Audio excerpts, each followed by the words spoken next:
বিচারক জানে আমি যা বলছি, যা লিখেছি তা ভগবানের চোখে অন্যায় নয়, ন্যায়ের এজলাসে মিথ্যা নয়। তবুও হয়তো সে শাস্তি দেবে, কেননা সে সত্যের নয়, সে রাজার, সে ন্যায়ের নয়, সে আইনের, সে স্বাধীন নয়, সে রাজবৃত্ত। তবুও জিজ্ঞাসা করছি, এই যে বিচারাসন, এ কার?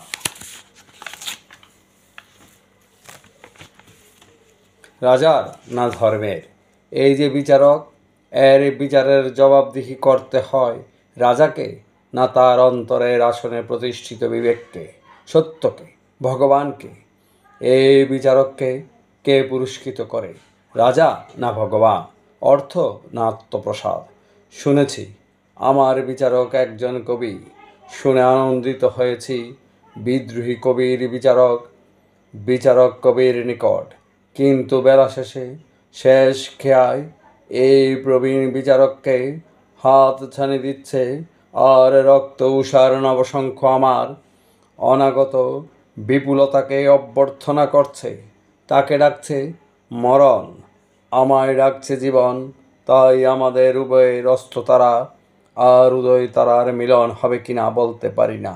না, আবার বাজে কথা বললাম। আজ ভারত পরাধীন, তার আদিবাসী বৃন্দ দাস, এটা নির্জলা সত্য। কিন্তু ধাসকে ধাস বললে, অন্যায়কে অন্যায় বললে এই রাজত্বে তা হবে রাজদ্রোহ। এই তো ন্যায়ের শাসন হতে পারে না, এই যে জোর করে সত্যকে মিথ্যা, অন্যায়কে ন্যায়, দিনকে রাত বলানো, এ কি সত্য সহ্য করতে পারে? এই শাসন কি চিরস্থায়ী হতে পারে? এতদিন হয়েছিল, হয়তো সত্য উদাসীন ছিল বলে, কিন্তু আজ সত্য জেগেছে। তার চক্ষুষ্মান জাগ্রত আত্মা মাত্রই বিশেষ রূপে জানতে পেরেছে এ অন্যায় শাসন কৃষ্টবন্ধী সত্যের পীড়িত ক্রন্দন আমার কণ্ঠে ফুটে উঠেছিল বলেই কি আমি রাজদ্রোহী? এই ক্রন্দন কি একা আমার, নাই আমার কণ্ঠে ওই উৎপীড়িত নিখিল নীরব ক্রন্দনশীল সম্মিলিত সৌরভ প্রকাশ? আমি জানি আমার কণ্ঠের ওই প্রলয় হুঙ্কার একা আমার নয়, সে যে নিখিল আত্মার যন্ত্রণা চিৎকার। আমায় ভয় দেখিয়ে মেরে এই ক্রন্দন থামানো যাবে না। হঠাৎ কখন আমার কণ্ঠের এই হারাবাণী তাদের আরেকজনের কণ্ঠে গর্জন করে উঠবে। আজ ভারত পরাধীন না হয়ে যদি ইংল্যান্ড ভারতের অধীন হতো, এবং নিরস্ত্রীকৃত উৎপীড়িত ইংল্যান্ড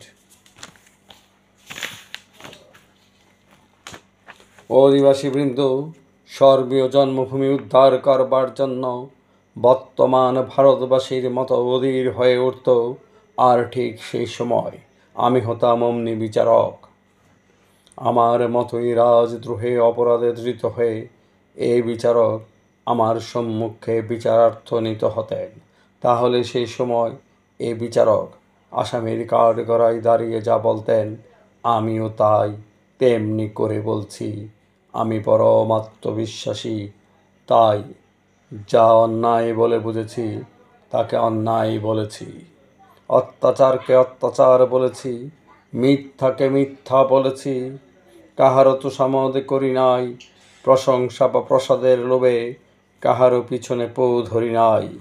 আমি শুধু রাজার অন্যায়ের বিরুদ্ধে বিদ্রোহ করি নাই, সমাজের জাতির দেশের বিরুদ্ধে আমার সত্য তরবারি তীব্র আক্রমণ সমান বিদ্রোহ করেছে। তার জন্যে ঘরে বাহিরে বিদ্রোহ, অপমান, লাঞ্ছনার আঘাত আমার উপর পর্যাপ্ত পরিমাণে বর্ষিত হয়েছে।